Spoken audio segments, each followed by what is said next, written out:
Hello everyone, I'm Lyudmila Vorobieva, Ambassador of Russia, and today I will once again answer the questions that have been sent to me.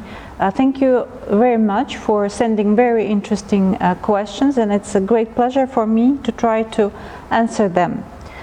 First question was sent to us by Evi Yoska. When will Russian borders be opened for Indonesian citizens?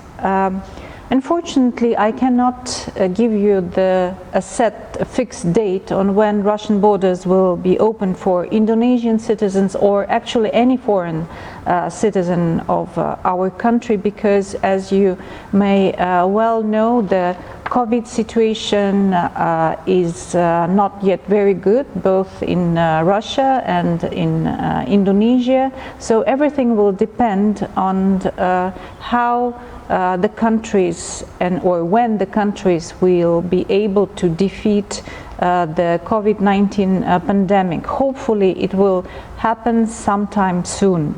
How is the situation with COVID-19 in Russia? Are there many cases? The situation with COVID-19 in Russia is under control. We have around 9,000 cases per day, but approximately the same number of people recover every day, and our healthcare system proved to be very resilient. Our doctors now are able to cope with this situation. They know protocols and ways to cure this disease. The mortality rate in Russia is quite low. Of course, we cannot say that everything is absolutely fine because the pandemic is still going on, but hopefully the situation will improve sometime soon. What is the immunity rate of Russian citizens after vaccination with Sputnik V? Sputnik V, according to many researchers and including foreign academics and experts, has proven to be a very efficient vaccine with around 97% of efficiency.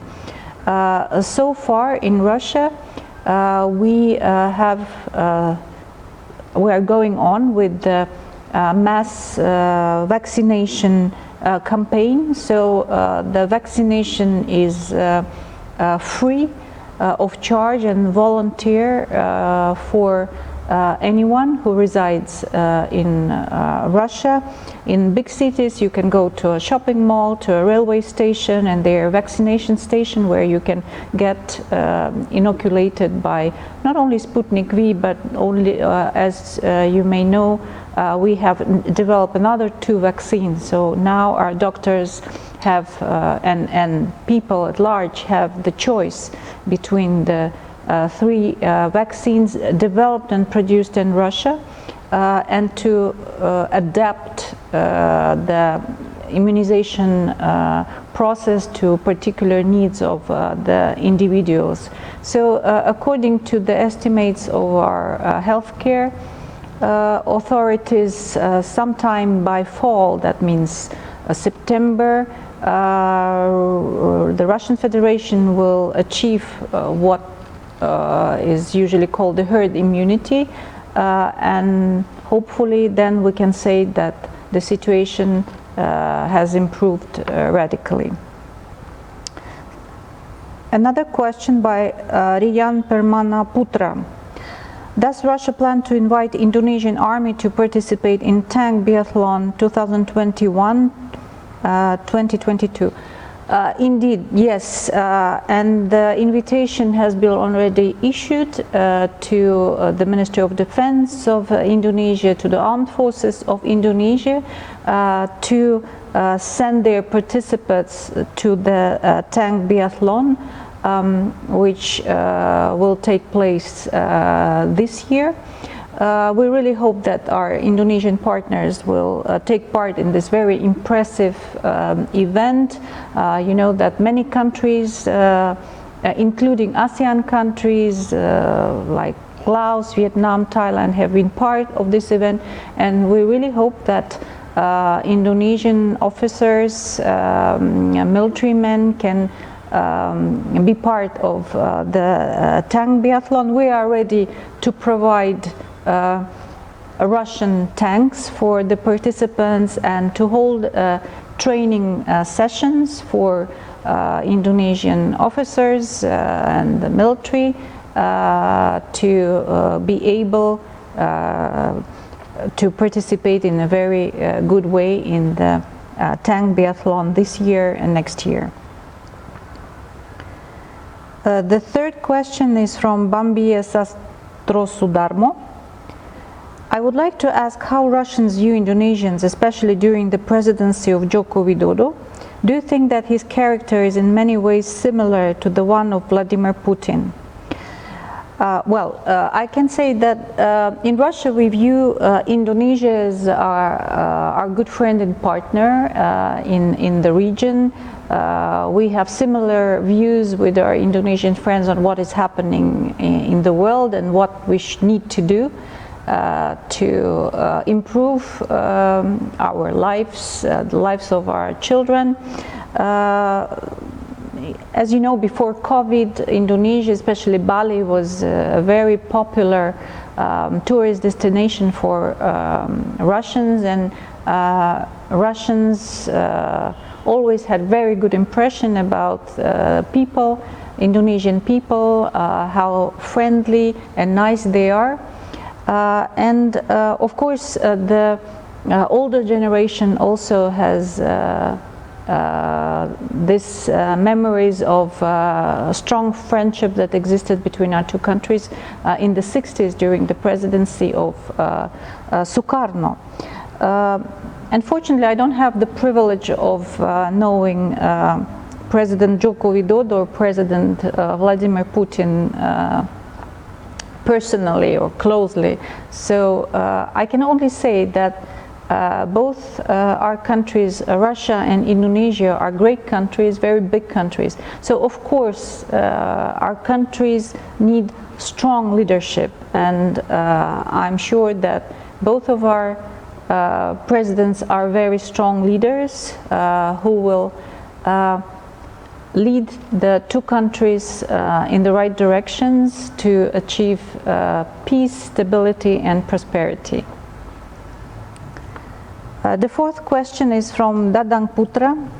Does Russia provide scholarships for Indonesians who are interested in studying in Russia? Yes, of course, Russia provides scholarships, around 160 scholarships per year. Right now we have more than 700 Indonesian students who are studying in different cities and regions of Russia, studying many specialties. So if anyone is interested in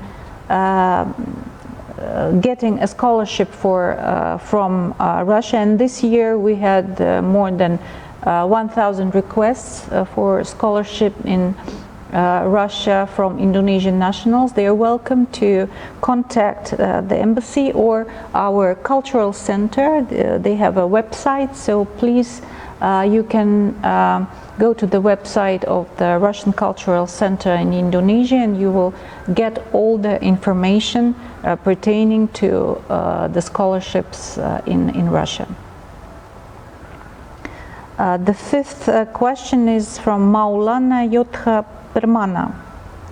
Does Russia have any plans to develop and popularize Russian language in Indonesia among other foreign languages that are being popular for learning and are even taught at Indonesian schools?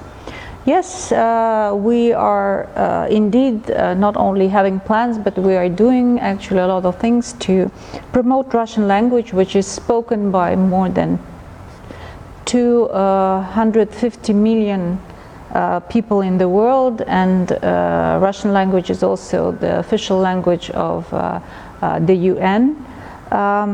And we have courses providing studies of Russian language in our cultural center. If you're interested in studying Russian, you can always contact the Russian Cultural Center and find all the information about studying Russian languages.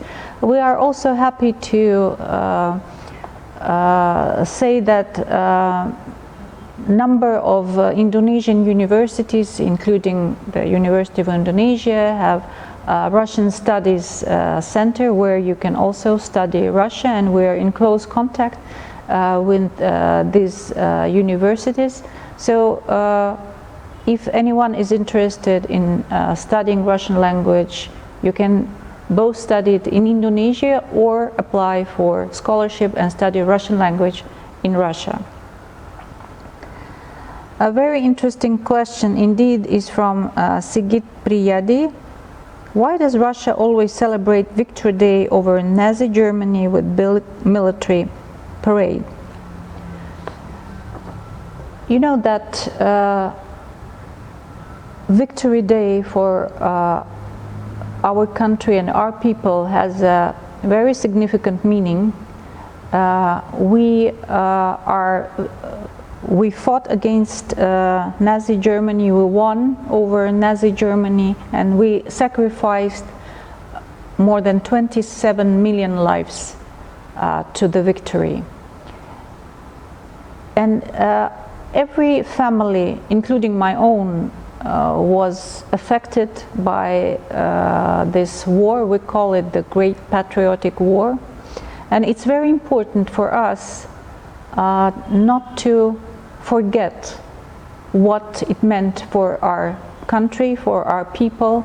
It's very important for us that our children and grandchildren know about all the sacrifices and all the heroism that was displayed in these 4 very long years of Great Patriotic War. Actually, this tradition of having a military parade started in 1941 in Moscow in November, when our army stopped the army of Nazi Germany in the outskirts of Moscow, and Moscow was never occupied by the enemy. And even in the conditions of the war, there was a military parade in Moscow in the Red Square. So that started this tradition, and of course we will never forget the military parade that took place after the Victory Day in 1945 in Moscow in the Red Square. So this tradition dates from the beginning of the war, and also was supported by the Victory Day parade in 1945. And of course we feel a great pride when we see all the success that we have achieved in strengthening our armed forces, and we have the feeling that we are well protected, and nothing will threat the peace and the well-being of our people. Thank you very much for your questions, and we will be waiting for more questions from you, and I will try to answer them all. Thank you so much. Terima kasih.